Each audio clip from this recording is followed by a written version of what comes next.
తాకట్లో ఉన్న మీ బంగారాన్ని విడిపించి ఆ రోజు ఆన్లైన్ రేటుకి కొంటాం. Sharma gold company. నమస్కారం గురుగారు. నమస్తే అమ్మా.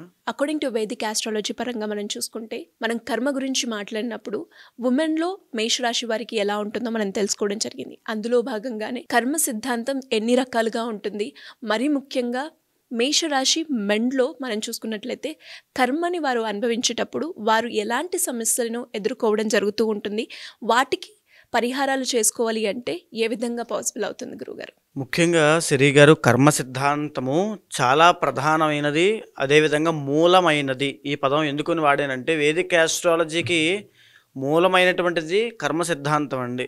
ఒక మనిషి జాతకంలో ఒక అద్భుతమైన యోగాలు ఉన్నాయంటే కారణము కర్మ. మీ జాతకంలో ఎన్నో దోషాలు వచ్చాయి అంటే పుట్టుకతోనే దానికి కారణము కర్మ. యోగానికి కారణం కర్మే, దోషానికి కారణము కర్మే. ఉదాహరణకి కర్మలో, కర్మ సిద్ధాంతంలో 3 రకాలుగా చెప్పబడింది సిరి గారు. మొదటిది సంచిత కర్మ అంటారు. అంటే ఈ జీవుడు ఎప్పుడైతే ప్రారంభమయ్యాడో కొన్ని కోట్ల జన్మల నుంచి, ఆ జన్మల నుంచి నేను చేసినటువంటి పాపములు, అదేవిధంగా ఈ దేహంతో ఈ జీవుడు కలిసిన తర్వాత నేను చేసిన పాపములు అన్నీ కలిపి సంచిత కర్మ అంటారు. అది ఖచ్చితంగా ఎవరైనా, మీరైనా, నేనైనా అనుభవించాల్సిందే. అయితే దీంతో పాటుగా సంచిత కర్మలో వంశపారంపర్యంగా అనుభవించాల్సినటువంటి కర్మ కూడా ఉంటుంది. అంటే ఉదాహరణకి వేదిక్ ఆస్ట్రాలజీలో మనం చూస్తే కాలసర్పదోషము అంటాము. అదే చెప్పి వివరించేటప్పుడు ఒక మాట యూజ్ చేస్తూ ఉంటాము, ఇది మీకు మాత్రమే కాదమ్మా, వంశపారంపర్యంగా వచ్చేటువంటి దోషము అని. దాన్ని ప్రూవ్ చేయడం ఎలా అంటే వాళ్ళ యొక్క వంశవృక్షాన్ని తీసుకుని ఎవరికైతే సంతాన సమస్య అనేటువంటిది కనబడుతూ ఉందో, ఆడ సంతానం ఎక్కువగా కలుగుతూ ఉందో వాళ్ళ యొక్క వంశవృక్షం ద్వారా మనం వెనక్కి వెళ్తే ఎవరి ద్వారా ఈ యొక్క కాలసర్పదోషం ఈ జాతకుడికి వచ్చిందో మనం తెలుసుకోవచ్చు. అంటే సంచిత కర్మ అనేటువంటిది వంశపారంపర్యంగా వచ్చేటువంటి దోషాలతో భాగంగా ఆ జీవుడు, ఆ జాతకుడు ఖచ్చితంగా అనుభవించాల్సిందే. ఇక రెండవది ప్రారబ్ధ కర్మ అని ఉంటుందండి. ప్రారబ్ధ కర్మ అంటే ఈ దేహము, ఈ జీవుడు కలిసి ఇప్పుడు నేటి ఉన్నటువంటి జన్మలో ఏదైతే తప్పులు చేస్తారో, ఏదైతే కర్మ అనుభవిస్తారో దానికి ప్రతిఫలమునే ప్రారబ్ధ కర్మ అంటారు. ఉదాహరణకి ఇప్పుడు నేను ఎవరైనా ఒక వ్యక్తిని కొట్టాను అనుకోండి, అతను నన్ను తిరిగి కొట్టాడు అనుకోండి, ఆ కర్మకి, నేను కొట్టడానికి తగినటువంటి కర్మకి తిరిగి నన్ను కొట్టడం అనేటువంటి ప్రతిఫలం నేను ఈ జన్మలోనే కాసేపట్లోనో, కొన్ని రోజుల తర్వాత, కొన్ని వీక్స్ తర్వాత అనుభవిస్తాను. అది ప్రారబ్ధ కర్మ. ఉదాహరణకి మనం ఏదైనా ఒక నిప్పును ముట్టుకుంటే మనం కాలుతుంది కదా, ఒక కర్మ మనం చేసాం, దానికి ఆ కాలం అటువంటి ప్రతికర్మ దాన్ని అనుభవించేసాం, అది ప్రారబ్ధ కర్మ. అంటే మనం చేసుకున్నటువంటి కర్మకి ఆ జన్మలోనే, ఆ తరువాతో, కొన్ని రోజుల తర్వాతో ఖచ్చితంగా అనుభవించేస్తాం. అంటే ఎప్పటిదప్పుడే. అదేవిధంగా ఇక మూడవది ఆగామి కర్మ ఉంటుంది సిరి గారు. ఆగామి కర్మ అని అంటే ఇప్పుడు మనం ఏదైతే చేస్తూ ఉంటామో కర్మలో, దానికి ప్రతిఫలం రాబోయే రోజుల్లో ఎప్పుడో వచ్చే జన్మలో అనుభవించవచ్చు, లేదా మరికొద్ది రోజుల్లో అనుభవించవచ్చు. దాన్ని ఆగామి కర్మ అంటారంటే రాబోయే రోజుల్లో మనం ప్రతిఫలంగా అనుభవించాల్సిన కర్మ. అయితే ఇప్పుడు దీనికి ఆస్ట్రాలజీకి ఏంటి సంబంధం అంటూ ఉంటుంటారు. అంటే ఈ రోజున ఇలా సౌకర్యవంతంగా ఒక కుర్చీలో కూర్చున్నాము, వేసుకోవడానికి బట్టలు ఉన్నాయి, మాట్లాడడానికి 4 మాటలు వస్తున్నాయి, ఆ మాటలకి తగినటువంటి తెలివితేటలు, ఆ జ్ఞాపక శక్తి, ఆ యొక్క సరస్వతి కటాక్షం అన్నీ ఉన్నాయంటే దానికి కారణం ఒక కర్మ. దానివల్లనే ఇంత యోగం పట్టింది, ఇలాగ 4 మాటలు మాట్లాడగలుగుతున్నాను, మీరు కూడా వినగలిగే సామర్థ్యం కలిగి చెవులు పనిచేస్తున్నాయి. లేదు ఆ కర్మ కనుక బాలేకపోతే, మనం ఏదో పాపకర్మ చేసి ఉంటే నాకు మాట్లాడడానికి నోరు పనిచేసేది కాదు, మీకు వినడానికి చెవులు పనిచేసేవి కాదు, మీరు అలా కూర్చోడానికి ఒక అర్హత కూడా ఉండేది కాదు. అంటే ప్రతి దానికి కర్మ అనేటువంటిది ఉంటుంది సిరి గారు. ఆ కర్మనే వేదిక్ ఆస్ట్రాలజీకి మూలము. ఆ కర్మ ఉంటేనే ఒక వ్యక్తి ధనవంతుడిగా ఎదుగుతాడు, ఆ కర్మ ఉంటేనే ఆ వ్యక్తి దరిద్రుడిగా అధఃపాతాళానికి వెళ్ళిపోతాడు. ఉదాహరణకి ఒక గొప్ప వంశంలో పుట్టినటువంటి వారు ఏ పని చేయకుండా ఏదో వాటి కోసం, వ్యాపకాల కోసం వెంపర్లాడుతూ వాళ్ళ జీవితాన్ని నాశనం చేసుకున్న వాళ్ళు లేరా? దానికి కారణం కర్మ. ఎవరి కర్మ వారిదే. Every individual has its own కర్మ అండి, అంతే. అయితే ఈ కర్మ అనేటువంటిది ఒక్కొక్క రాశికి ఒక్కొక్క విధంగా కనబడుతూ ఉంటుంది. అంటే వాళ్ళని ఏ విధంగా బాధిస్తుంది ఆ కర్మ అనేటువంటిది చెప్పచ్చు. ఉదాహరణగా వేదిక్ ఆస్ట్రాలజీలో గ్రహాలలో శనిని కర్మకారకుడిగా చెప్తారు. అంటే శని ఎప్పుడైతే మన జీవితంలోకి ఎంటర్ అవుతాడో మనం చేసుకున్న కర్మని అప్పుడు మనం అనుభవిస్తాం. ఓకే, మళ్ళీ శనిలో ఎన్ని షేడ్స్ ఉన్నాయి? అష్టమ శని, అర్ధ అష్టమ శని, కంటక శని, ఏలినాటి శని, ఇలా ఎన్నో ఉంటాయి. ఏంటి డిఫరెన్స్ ఏంటి అంటే కర్మ ఎప్పుడు ఒక రకంగా ఉండదు, ఒక రకంగా ట్రాన్స్ఫార్మ్ అవ్వదు. మనం ఎవరినో మోసం చేస్తాం అనుకోండి, మనం ఇప్పుడు మోసపోతాం. మనం ఎవరి డబ్బులు ఖర్చు పెట్టిచ్చేసాం అనుకోండి, అనవసరంగా మన డబ్బులు ఖర్చు అయిపోతాయి. మనం ఎవరి దగ్గర అబద్ధం ఆడాం అనుకోండి, ఎవరో మన దగ్గర అబద్ధం ఆడతారు, మనం మోసపోతాం. సో ప్రతి దానికి రిఫ్లెక్షన్ అనేటువంటిది ఈ యొక్క శని పీరియడ్ ఆఫ్ టైంలో ప్రతి ఒక్కరికి కనబడుతుంది. సో ఇలా చూసుకుంటూ వెళ్ళినప్పుడు ప్రజెంట్ ఇప్పుడు మనం మాట్లాడుకునేది మేషరాశి వాళ్ళకి, మగవాళ్ళ గురించి, మెన్ గురించి. ఆల్రెడీ ఉమెన్ గురించి మనం చెప్పేశాము, ఇప్పుడు మెన్ గురించి మాట్లాడుతున్నాము. సో ఈ మేషరాశికి సంబంధించి సిరి గారు, ఫస్ట్ ఆఫ్ ఆల్ ఈ యొక్క మేషరాశి వాళ్ళు very energetic and very speedy persons అండి. చాలా ఫాస్ట్గా దేన్నైనా నేర్చుకోగలరు, ఏ పనైనా చేయగలరు, సాహసము వీరికి లక్షణం ఉంటుంది. చాలా దురుసుగా ఉంటారు, కోపం కూడా ఎక్కువ ఉంటుంది.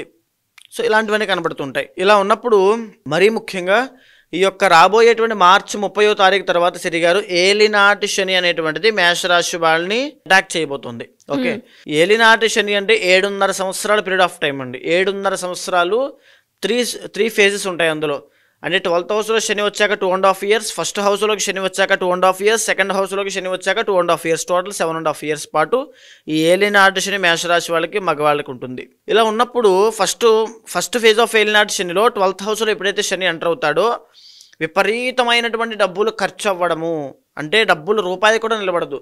మేషరాశి మగవాళ్ళకి నేను చెప్పేటువంటి విషయం ఏంటంటే, మీరు ఏ వయసు వాళ్ళైనప్పటికీ కూడా మీరు ఎంత కష్టపడినా, ఎంత మీ ఎఫర్ట్స్ పెట్టినా అన్ని లాస్ అయిపోతూనే ఉంటారు. బికాస్ 12,000 లాస్ అండి. అంటే మీ యొక్క సంచిత కర్మ అనేటువంటిది రాబోయే రోజుల్లో మీకు ఎలా ఎఫెక్ట్ చేయబోతోంది, ఏలినాటి శని ఇలా మిమ్మల్ని అటాక్ చేయబోతోంది. సో దానివల్ల లాస్ ఆఫ్ ఎనర్జీ, కష్టపడిన దానికి ఫలితం ఉండదు. లాస్ ఆఫ్ వెల్త్ అంటే డబ్బులన్నీ ఖర్చు అయిపోతాయి. లాస్ ఆఫ్ హెల్త్ అంటే ఆరోగ్య సమస్యలు వస్తాయి. లాస్ ఆఫ్ థాట్స్, మీ యొక్క ఐడియాలు, మీ యొక్క ప్రతీది కూడా నిర్వీర్యం అయిపోతాయి. లాస్ ఆఫ్ స్పిరిచువాలిటీ అంటే మీ యొక్క దైవభక్తి తగ్గిపోతుంది, భగవద్ అనుగ్రహం తగ్గిపోతుంది. ప్రతి దాంట్లోనూ కూడా లాస్ అనేటువంటిది కనబడుతూ ఉంటుంది. హాస్పిటల్స్కి విపరీతమైన డబ్బులు ఖర్చు చేయాల్సిన పరిస్థితి వస్తుంది. రూపాయి కూడా నిలబడిన పరిస్థితి వస్తుంది. 10 మందితో మాట పడేటువంటి పరిస్థితి వస్తుంది. కోర్టు వ్యవహారాల్లో చిక్కుకునేటువంటి పరిస్థితి వస్తుంది. ధన హాని కలిగేటువంటి పరిస్థితి వస్తుంది. ఎంత ప్రయత్నం చేసినా ఫలితం రావట్లేదు, నిరాశ నిస్పృహకు లోనే డిప్రెషన్లోకి వెళ్ళేటువంటి పరిస్థితి వస్తుంది. ఇవన్నీ కూడా ఇప్పటిదాకా ఆడుతూ పాడుతూ గడిపినటువంటి మేషరాశి వాళ్ళకి రాబోయేటువంటి రోజుల్లో వాళ్ళ యొక్క సంచిత కర్మ వల్ల అనుభవించేటువంటివి. ఓకే, ఇప్పుడు ప్రారబ్ధ కర్మ అనేటువంటిది వాళ్ళకి ఎలా ఎఫెక్ట్ చేస్తుంది అంటే, ఉదాహరణకి శ్రీ గారు సంచిత కర్మ, ఇప్పుడు నేను నడుచుకుంటూ వెళ్తున్నాను అనుకోండి, ఒక వ్యక్తి వచ్చి నన్ను తిట్టాడు, అకారణంగా నేను ఏ తప్పు చేయకుండా నన్ను తిట్టాడు. నా తప్పు, నా ప్రమేయం లేకుండా ఒక పరిస్థితి, ఒక వ్యక్తి అనేటువంటిది నన్ను తిట్టడం జరిగింది. అది సంచిత కర్మ. అంటే ఆ కర్మ వల్ల ఏదో రోజు నేను ఎవరినో తిట్టి ఉంటాను, దాని కారణం చేత నన్ను తిట్టాడు, అది సంచిత కర్మ. ఓకే, దీని తర్వాత ప్రారబ్ధ కర్మ అనేటువంటిది చూస్తే, ఈ ప్రారబ్ధ కర్మ, ఇప్పుడు ఆ వ్యక్తి నన్ను తిట్టాడు కదా, నేను తిరిగి తిడతానా, కొడతానా, లేదా భగవంతుడు చూసుకుంటాలని వదిలేసి వెళ్ళిపోతానా, ఈ 3 మన చేతుల్లోనే ఉంటాయి. ఓకే, ఇదే ప్రారబ్ధ కర్మ. ఇప్పుడు నేను తిరిగి తిట్టాను అనుకోండి, వాగ్వివాదం జరుగుతుంది, సంథింగ్ ఏదో ఒక డిస్కషన్ అవుతుంది అక్కడ. తిరిగి ఏదో నాకు కోపం వచ్చి కొట్టాను అనుకోండి, ఓకే, అది ప్రారబ్ధ కర్మలో నేను ఏం చేస్తున్నాను, తిరిగి కొట్టాను అనుకోండి, అతను కూడా నన్ను తిరిగి కొడతాడు, హాస్పిటల్కి వెళ్ళొచ్చు, జైలుకి వెళ్ళొచ్చు. ఓకే, కొట్టుకుంటే. అంటే మన ప్రారబ్ధ కర్మ అనేటువంటిది మన చేతుల్లో ఉంటుంది. ఆ ప్రారబ్ధ కర్మని డిసైడ్ చేసేది ఏమిటి, మళ్ళా మన సంచిత కర్మనే. ఎందుకు, అతను కొట్టడం వల్లే కదా మనకు ఆ చాయిస్ తీసుకునే అవకాశం వచ్చింది. సో ఇక్కడ ప్రతి దానికి కర్మ అనేటువంటి రిలేట్ అయి ఉంటుంది. మన జాతకంలో కూడా ఈ యొక్క వేదిక ఆస్ట్రాలజీలో కూడా అదే చెప్పబడింది. ఈ సమస్యలకి వాటికి, అంటే ఇంకా చెప్పాలంటే ఈ యొక్క మేషరాశి వాళ్ళకి రాబోయేటువంటి రోజుల్లో ఎలాంటి సమస్యలు ఆరోగ్యపరంగా చెప్పబడ్డాయంటే సంచిత కర్మ వల్ల బ్రెయిన్కి సంబంధించినటువంటి సమస్యలు అండి. సెరిబ్రల్ మలేరియా అంటారు, అంటే బ్రెయిన్కి సంబంధించి. తర్వాత అల్జీమర్స్ అంటారు, బ్రెయిన్ ట్యూమర్స్ అవ్వచ్చు, లేకపోతే హెడేక్స్ అవ్వచ్చు, మైగ్రేన్స్ అవ్వచ్చు. తర్వాత జ్ఞాపక శక్తి తగ్గిపోవడం, విద్యార్థులకి కాన్సన్ట్రేషన్ సరిగ్గా లేకపోవడం, చంచలత్వం అలవాటు పడడం, అంటే ఒకసారి ఒకలాగా ఇంకొకసారి ఇంకొకలాగా ఏ డెసిషన్ తీసుకుంటున్నారో వాళ్ళకి అర్థం కానిటువంటి పరిస్థితులు ఉండడము. తర్వాత వచ్చేసి వాళ్ళకి చాలామంది వృద్ధులకైతే, పెద్దవాళ్ళకైతే బ్రెయిన్లో బ్లడ్ క్లాట్ అవ్వడము, బ్రెయిన్లో సంథింగ్ ఇబ్బంది కలగడము, బ్రెయిన్కి సంబంధించి ఎలాంటి సమస్యలు ఉంటాయో అలాంటి సమస్యలన్నీ కూడా చాలా ఇబ్బంది పెడతాయి. బికాజ్ ఆఫ్ సంచిత కర్మ. అది వాళ్ళు అనుభవించి తీరాల్సిందే, తప్పదండి. సో ఈ సంచిత కర్మ వల్ల ఏదైతే ఇంకా చెప్పాలనుకుంటే, మేషరాశి వాళ్ళకి న్యూరో రిలేటెడ్ ప్రాబ్లమ్స్ వస్తాయి. మీరు చూసుకోండి కనుక, మీరు ఏ వయసైనా సంబంధం లేదు, మీకు న్యూరో రిలేటెడ్ ప్రాబ్లమ్స్ వస్తున్నాయి, బ్రెయిన్కి సంబంధించిన ప్రాబ్లమ్స్ వస్తున్నాయి, ఈఎన్టీ ప్రాబ్లమ్స్ వస్తున్నాయి. లేకపోతే మేషరాశి వాళ్ళకి ఇంకా చెప్పాలంటే ఈ యొక్క హెడేక్స్ అంటే ఏ పని ముందుకు వెళ్ళట్లేదు, ఎంత కష్టపడినా రిజల్ట్స్ రావట్లేదు, ఇలాంటి పరిస్థితులన్నీ మీకు కనబడుతున్నాయంటే ఇది కేవలం సంచిత కర్మ వల్ల మాత్రమే. అయితే ఈ యొక్క మేషరాశి వాళ్ళకి ఇంకా రాబోయేటువంటి రోజుల్లో మ్యారీడ్ లైఫ్లో ఇబ్బందులు వచ్చేటువంటి అవకాశాలు ఉంటాయి. బికాజ్ ఏలినాటి శని అనేటువంటి తన ఒరిజినల్ ఐడెంటిటీని లాస్ చేస్తుంది, కోల్పోయేలా చేస్తుంది. కాబట్టి మ్యారీడ్ లైఫ్లో ఇబ్బందులు వచ్చే అవకాశాలు ఉంటాయి. ఎయిదర్ అంటే మేషరాశి మనం మగవాళ్ళ గురించి మాట్లాడుకుంటున్నాం కాబట్టి మ్యారీడ్ లైఫ్లో ఇబ్బందులు వచ్చే అవకాశం ఉంటుంది. లవ్ మ్యారేజ్ లాంటివి మధ్యలో ఆగిపోయేటువంటి అవకాశాలు ఎక్కువ శాతం ఉంటాయి. ఇంకా చెప్పాలంటే సంతానపరమైనటువంటి ఇబ్బందులు, బికాజ్ గురుబలం లేదు, ఏమీ లేదు, మిస్క్యారీ అవ్వడం లాంటివి ఎన్నో జరిగే అవకాశాలు ఉన్నాయి. బికాజ్ ఆఫ్ సంచిత కర్మ అండి. శని కర్మకారకుడు. జాతకంలో ఇంటర్నల్ జాతకంలో కనుక శని బాగుండాలి, లేకపోతే ఈ యొక్క బృహస్పతి బాగుండాలి. ఈ ప్లానెట్స్ ఎప్పుడైతే బాగుంటాయో జాతకంలో కాస్త కలిసి వచ్చే అవకాశాలు ఉంటాయి. సో ఇంటర్నల్ జాతకం మీద కూడా బేస్ చేసి ఉంటుంది. D9 D10 చార్ట్స్లో షడ్బలాల మీద, D1 చార్ట్ మీద ఆధారపడి ఉంటుంది.